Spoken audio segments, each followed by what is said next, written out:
નમસ્તે, હું ધારવી સીતાપરા સ્ટાન્ડર્ડ 9 માં અભ્યાસ કરું છું. આજે હું તમને સાયન્ટિફિક મેથડનો રિવ્યુ આપીશ. સાયન્ટિફિક મેથડ એ સાયન્સનો ખૂબ મહત્વનો એમ છે. તેના ટોટલ 6 સ્ટેપ છે. ફર્સ્ટ સ્ટેપ છે સમસ્યા કે પ્રશ્ન પૂછવો, જે મેડમ અમને એફએમાં પૂછે છે અને એનું સોલ્યુશન અમારે જાતે લાવવાનું હોય છે.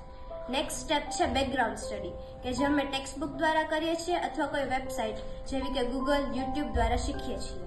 થર્ડ સ્ટેપ છે હાઇપોથેસિસ, એટલે કે પૂર્વધારણા, કે પ્રયોગ પહેલા અમે શું વિચારીએ છીએ.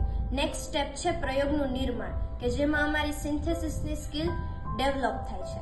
પછી તેના પરથી અમે અવલોકન પર આવીએ છીએ અને અમને નિર્ણય મળે છે. આ રીતે અમે સમસ્યાનું નિવારણ કરીએ. આ સ્ટેપ્સ કરતા અમારું થિંકિંગ લેવલ વધે છે અને અમારામાં વૈજ્ઞાનિક અભિગમનો વિકાસ થાય છે.